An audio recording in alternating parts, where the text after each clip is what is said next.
Namun bukan sekadar akan memasukkan Rudi ke dalam kabinet, Jokowi juga tampaknya berniat untuk mengkudeta Ketua Umum PDI Perjuangan Megawati Soekarno Putri dengan manuver politiknya tersebut. Gejala ini betul terlihat bahwa ambisi Pak Jokowi adalah mau mengambil alih PDIP dengan mengalihkan kader-kader strategisnya masuk ke istana tanpa izin atau tanpa senyum dari Bu Mega.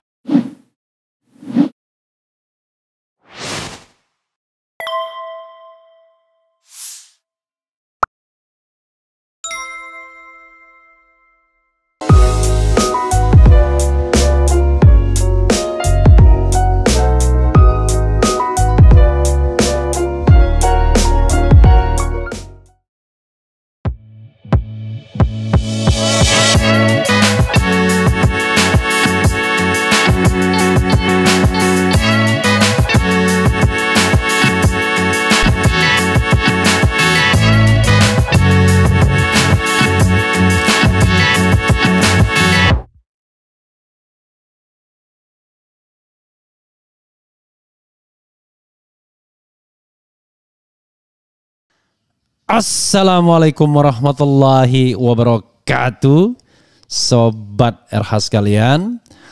Jumpa lagi kita di channel yang keren ini, Keren Cadas ya.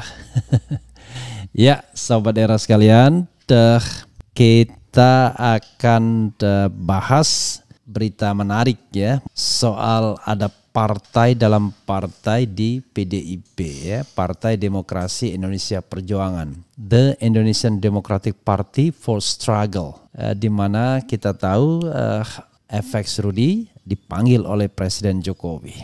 Kita tahu FX Rudi ini adalah mantan wali kota Solo, pengganti Presiden Jokowi, pengganti Jokowi di Solo ketika Jokowi naik sebagai gubernur DKI, dan FX Rudi ini pula yang sangat vokal ya, membela Ganjar Pranowo, dalam tanda kutip menentang PDIP dan kantor pusat atau Megawati, termasuk dalam pemilihan wali kota Solo tempo hari, di mana sebenarnya dia menjagokan wakil wali kota Solo tetapi disalib oleh Gibran Raka Buming Raka. Gibran menang karena memang tak ada lawan karena semua partai diborong dan kemudian hanya berhadapan dengan calon independen yang tidak begitu kuat. Jadi siapapun yang dicalonkan pada waktu itu ya dipastikan atau dijamin pasti menang, karena pola presidensial threshold yang juga diterapkan di pilkada, harus dapat dukungan 20% suara atau kursi atau 25% suara ya.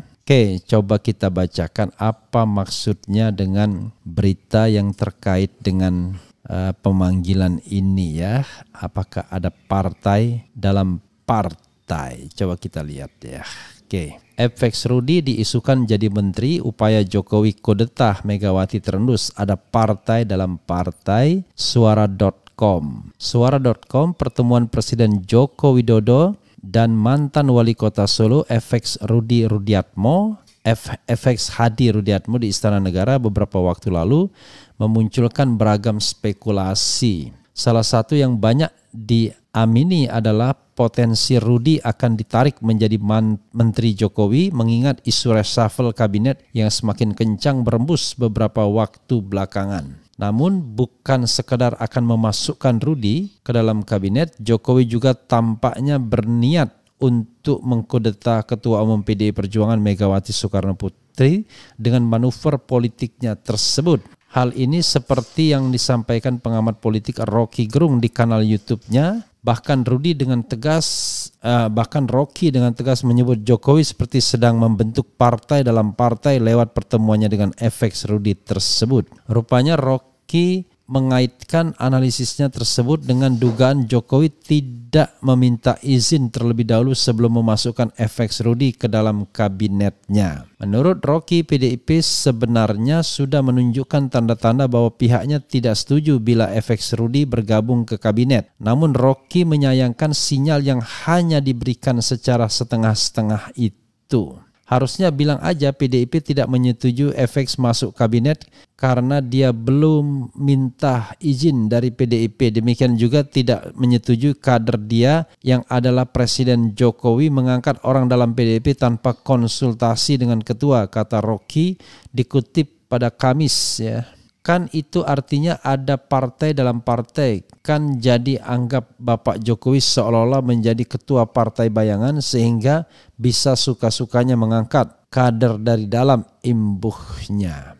Menurut Rocky, hal ini tidak lepas dari upaya Jokowi untuk menaikkan daya tawar Ganjar Pranowo menjelang pemilihan presiden 2024. Kalau efek masuk, itu kapasitas Ganjar untuk bersaing dengan kader-kader PDIP yang lain makin tinggi karena di backup oleh orang yang secara strategis sebetulnya diizinkan Ganjar untuk terus, karena makin lama orang lihat Pak Jokowi juga pro orang-orang Ganjar, jelas Rudi ya. Kemudian akademis filsuf itu bahkan kembali menegaskan bahwa ambisi Jokowi untuk mengambil alih PDIP begitu jelas terlihat. Gejala ini betul terlihat bahwa ambisi Pak Jokowi adalah mau mengambil alih PDIP dengan mengalihkan kader-kader strategisnya masuk ke istana tanpa izin atau tanpa senyum dari Bu Mega lah, kira-kira pungkas Rocky menegaskan. Luar biasa ya. Ini ada juga berita dari suara.com juga. Pertemuan Presiden Jokowi dengan FX Rudiatmo mau ngeprank PDIP, tanda tanya ya. Oke, kita bacakan ya. Pertemuan Presiden Joko Widodo Jokowi dengan mantan wali kota Solo FX Hadi Rudiatmo menjadi pertanyaan besar apalagi di tengah isu reshuffle kabinet. Hingga isu Presiden Jokowi sedang mencoba melakukan kudeta terhadap Ketua Umum PDIP Megawati Soekarno Putri pun berembus. Pengamat politik dan akademisi Rocky Gerung mengatakan apa yang dilakukan Jokowi semakin jelas setelah dirinya bertemu dengan FX Rudi. Rocky menyebut ada indikasi bahwa Presiden Jokowi sedang mencoba menjadi ketua umum bayangan bagi PDIP. Sinyalnya nggak perlu ragu-ragu tuh. Minta izin nggak, bilang aja PDIP tidak menyetujui FX masuk kabinet karena dia belum minta izin dari PDIP, kata Rocky melansir YouTube channelnya. Demikian juga tidak menyetujui kader dia yang adalah Presiden Jokowi mengangkat orang dalam PDIP tanpa konsultasi dengan ketua. Kan itu artinya ada partai dalam partai, kan jadi anggap Bapak Jokowi seolah-olah menjadi ketua partai bayangan, tambahnya. Ini kurang lebih sama ya. Ya, sahabat era sekalian, apa yang ingin saya sampaikan antara sistem presidensial sesungguhnya dengan presidensial ala Indonesia ya. Kalau presidensial sesungguhnya ya, atau yang sering dipraktekkan, jangan sesungguhnya ya, atau yang sering dipraktekkan di Amerika Serikat misalnya, tentu mengangkat menteri ya, presiden memanggil seseorang untuk diangkat sebagai menteri tidak memerlukan izin dari partai politik yang bersangkutan, karena partai itu agak berbeda dengan di Indonesia. Partai di Amerika Serikat walaupun ideologis sifatnya, tetapi dalam hal pembentukan kabinet partai tidak terlalu cawe-cawe karena presiden itu memiliki hak prerogatif untuk mendaya fungsikan siapa saja, apalagi dari partainya sendiri. Tapi tradisi di Indonesia adalah tradisi presidensil yang parlementer. Jadi walaupun presidensil tetapi aroma parlementernya kuat, di mana peranan partai-partai itu sangat dominan. Bahkan peran ketua umum partai itu sangat dominan sehingga seorang presiden sekalipun ketika merekrut kader partai itu harus melalui kulon dengan ketua umum partai yang bersangkutan. Bahkan presiden dalam bagi-bagi kekuasaan atau bagi-bagi kursi kadang sering tidak mengecek lagi siapa yang akan diangkat, tetapi mengikuti saja nama yang disodorkan oleh ketua umum partai tersebut. Itu tampak ketika Agus Suparmanto kalau tidak salah menjadi Menteri Perdagangan, dan itu sudah dari awal isunya bahwa ini tidak akan lama. Ternyata betul setahun kemudian direshuffle. Jadi saya sudah mendengar itu ketika awal-awal, loh kok dia yang diangkat. Tetapi nama itu disodorkan oleh salah seorang ketua umum partai politik dan diangkatlah untuk kemudian direshuffle karena tidak tahu dari awal memang not quality ya dari awal, tetapi barangkali dipaksakan untuk diangkat karena rekomendasi ketua umum partai politik. Akhirnya ya direshuffle juga. Oke, Sobat Era sekalian, coba kita lihat dan kita baca ya. Nah, dalam politik di Indonesia ya, apalagi PDIP ya, tidak mungkin bisa mengangkat kader PDIP tanpa persetujuan Megawati Soekarno Putri sebagai ketua umum partai.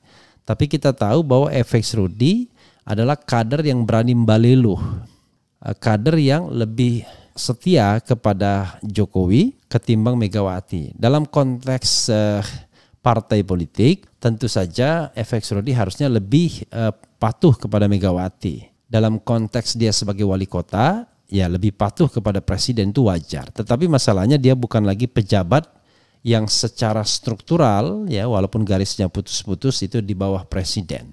Tetapi dia adalah sepenuhnya kader PDIP. Hanya masalahnya memang kendati dia kader PDIP, dia juga berhak untuk mendapatkan karir politik setelah menjadi wali kota Solo untuk 2 kali atau 2 periode. Jadi masalahnya adalah Sobat Era sekalian, FX Rudi sekarang ini menjadi pengangguran politik. Jadi dia tidak memiliki jabatan apapun.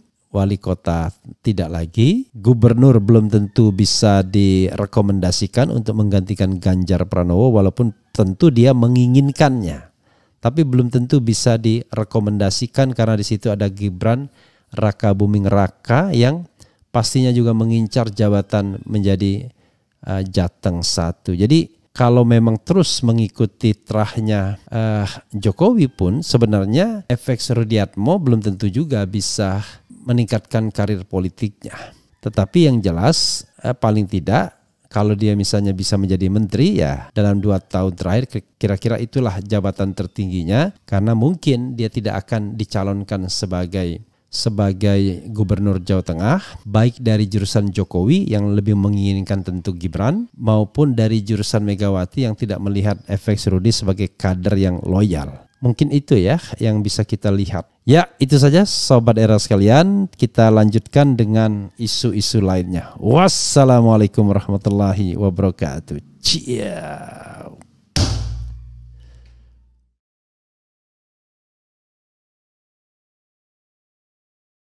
Assalamualaikum warahmatullahi wabarakatuh. Sobat RH sekalian, jumpa lagi kita di channel yang keren ini. Keren. Kali ini Sobat RH sekalian, saya berada di kafe dekat rumah saya. Cuman jaraknya kalau lurus, garis lurus kira-kira cuma 50 meter ya. Tapi ya masuk gang-gang sedikit. Saya mau mengupdate satu berita yang menarik ya, yang menggambarkan fenomena politik mutakhir sekarang ini, yaitu perang terbuka Jokowi versus Megawati dimulai. Nah, ini pernyataan dari seorang pengamat yang nanti kita bahas sebagaimana dilansir oleh Republik Merdeka rmol.id. Apa yang mereka katakan, apa yang dianalisis, coba kita bahas ya. Dan kita bacakan dulu sebelumnya. Republik Merdeka, perang terbuka antara Joko Widodo dengan Megawati Soekarno Putri selaku Ketua Umum PDI Perjuangan dianggap sudah mulai dilakukan menjelang pemilihan presiden Pilpres 2024 mendatang. Direktur Pusat Riset Politik, Hukum dan Kebijakan Indonesia, Saiful Anam, mengatakan pernyataan Presiden Jokowi di acara Projo yang menyatakan ojo ke susu dapat dimaknai sebagai perang terbuka kepada kandidat yang mulai digaungkan oleh PDIP. Dapat dimaknai perang terbuka kepada kandidat yang mulai digaungkan oleh PDIP, yaitu Puan Maharani. Ganjar yang tidak diundang pada saat pertemuan-pertemuan yang digelar oleh PDIP, namun justru diundang dan hadir dalam acara Projo, ujar Saiful kepada kantor berita politik RMOL Minggu. Kehadiran Ganjar dalam acara yang juga dihadiri Presiden Jokowi itu menunjukkan bahwa sesungguhnya Ganjar dekat dengan Jokowi. Dan bahkan Jokowi menyatakan secara terbuka bahwa bukan tidak mungkin akan mendukung kandidat yang hadir dalam acara tersebut, meskipun bisa jadi maksud Jokowi jangan terburu-buru karena mungkin ada kandidat lain yang mesti disingkirkan ya, yaitu Puan Maharani. Sehingga Jokowi menyatakan jangan terburu-buru, kata Saiful. Menurut Saiful, Jokowi dianggap masih belum enak jika secara terbuka memberikan dukungan kepada Ganjar karena di PDIP sendiri ada simpul Puan Maharani yang telah mulai disosialisasikan kepada publik dengan cara banyaknya kader PDIP yang memasang foto Puan dalam berbagai kesempatan. Saya kira dengan adanya pernyataan Jokowi pada acara Projo merupakan bukti pengakuan Jokowi atau bahkan awal mula Jokowi secara terbuka memberikan dukungan kepada Ganjar Pungkas Saiful ya. Ya, itu tadi sobat era sekalian. Menarik sekali ya apa yang disampaikan oleh seorang pengamat Saiful Anam mengenai sorry ya, soal yang terkait dengan jadi soal yang terkait dengan jadi soal yang terkait dengan perang antara Megawati dan Jokowi. Kenapa perang? Begini, sobat era sekalian, ini adalah soal yang agak pelik sesungguhnya di internal PDIP. Yaitu satu, sesungguhnya yang elektabilitasnya besar, kuat, hebat, dan menurut lembaga survei Sokol begitu ya, adalah Ganjar Pranowo. Ganjar selalu menempati 3 besar. Prabowo, Ganjar, Anies, Ganjar, Prabowo, dan lain sebagainya. Bahkan to some extent dalam beberapa hal, Ganjar sepertinya dibos oleh beberapa lembaga survei, dalam tanda kutip tentunya. Sehingga selalu digadang-gadang sebagai calon terkuat. Ya, melebihi Anies Baswedan dan hanya kalah sedikit dari Prabowo Subianto. Sementara Prabowo adalah sosok lama yang kalau sekarang dia unggul wajar, tapi 1 tahun ke depan, 2 tahun ke depan belum tentu. Nah, Ganjar menjadi jagoan dari the ruling party sesungguhnya, karena dia berasal dari rahim the ruling party. Tapi rupanya internal PDIP sendiri yang diwakili oleh Puan Maharani terlihat, it seems ya, terlihat tampaknya tidak begitu happy, tidak begitu suka dengan Ganjar. Terbukti dalam beberapa kegiatan dia tidak diundang. Bahkan dia disindir dengan sangat tidak lagi halus, tapi sudah sindiran yang agak keras. Baik oleh Bambang Wuryanto, Bambang Pacul, ya, koordinator PDIP di Jawa Tengah, maupun oleh Puan Maharani sendiri.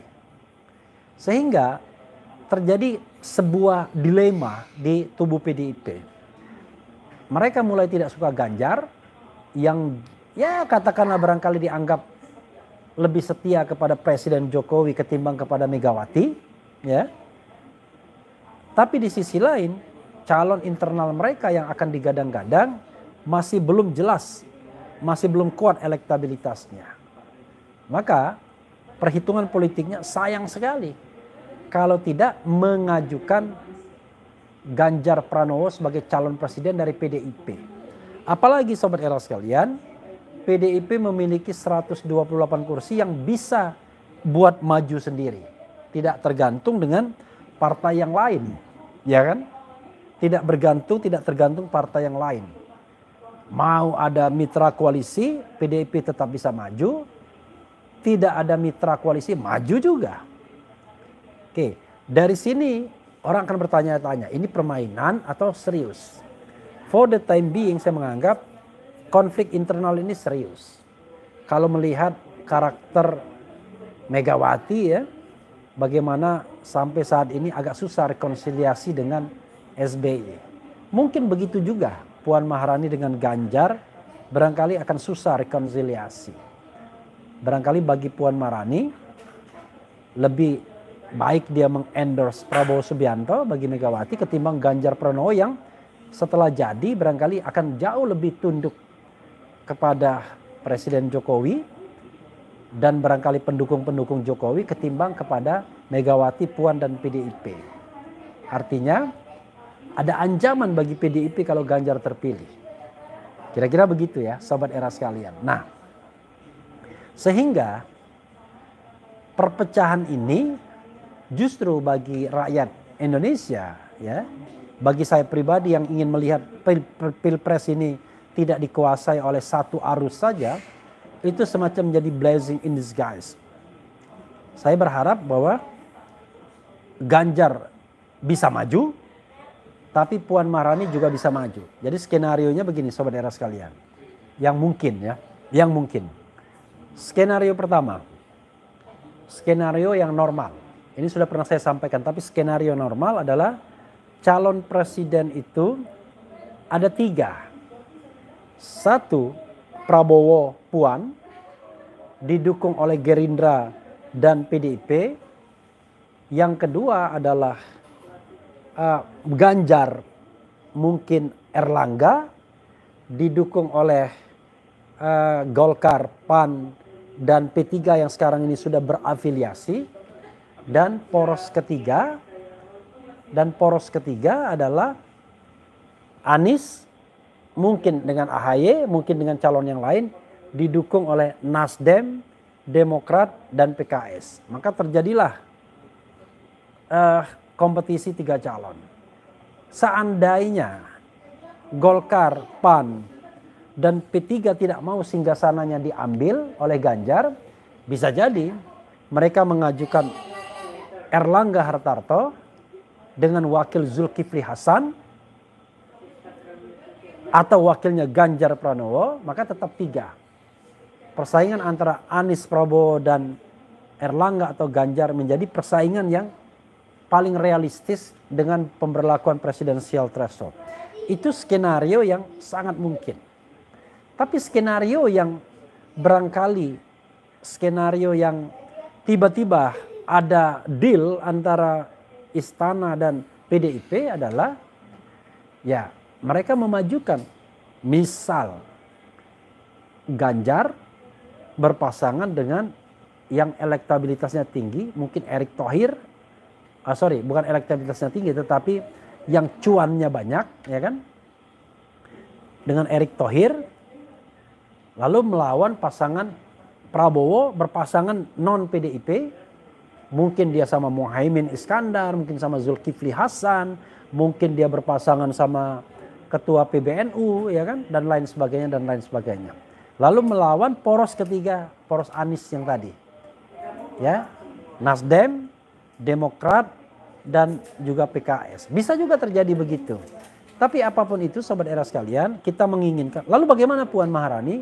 Puan Maharani diberikan jaminan untuk menjadi ketua MPR misalnya. Tetap 3 calon, ya, tetap menarik persaingan. Yang tidak menarik itu kalau tiba-tiba istana kompak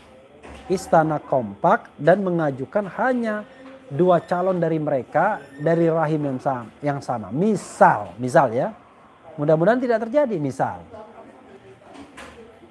7 partai politik dari pihak istana itu kan bisa membuat 2 bahkan 3 calon sesungguhnya. 2 calon, ya kan? Bahkan 3 calon bisa, ya kan? Jadi calon PDIP sendiri, Gerindra sama Muhaimin Iskandar sendiri, dan kemudian 3 partai yang sudah berkoalisi ini sendiri. Maka akan terjadi 3 pasangan calon. Tapi mereka tentu tidak ingin tambah banyak. Mereka bikin saja 2 pasangan calon. 2 pasangan calon itu Prabowo dengan Puan, Ganjar dengan Erick misalnya. Tapi mereka kemudian on the paper memberikan kesepakatan siapapun yang berkuasa, siapapun yang menang, maka distribusi kekuasaan tetap di lingkaran mereka. Nah kalau ini yang terjadi, maka pilpres tidak menarik. Karena tidak ada pesaing yang genuine, pesaing betul-betul akan fight. Apalagi seandainya misinya adalah memenangkan seseorang. Bukan apa-apa sobat daerah sekalian. Ada satu skenario mengatakan bahwa oligarki sudah menentukan siapa yang akan menang. Dan calonnya katanya cuma 2 saja. Yaitu dipaksakan Prabowo akan bersaing dengan Ganjar dan Ganjar akan dimenangkan. Wallahu alam. Ya, itu adalah sebuah analisis yang kita hormati saja. Tapi bagi saya tetap berdoa calon bisa sebanyak mungkin. Kalau tetap dengan presidensial threshold minimal 3 calon, syukur-syukur 4 calon, dan doanya adalah tetap bisa dikabulkan soal presidensial threshold yang sekarang masih dimajukan oleh Partai Bulan Bintang. Bukan tidak mungkin. Gesture kekuasaan mengatakan ini calon mahkota dari istana kok nggak ada kereta. Kereta yang ada tidak cukup. Karena itu hapus presidensial threshold. Mungkin juga. Wassalamualaikum warahmatullahi wabarakatuh.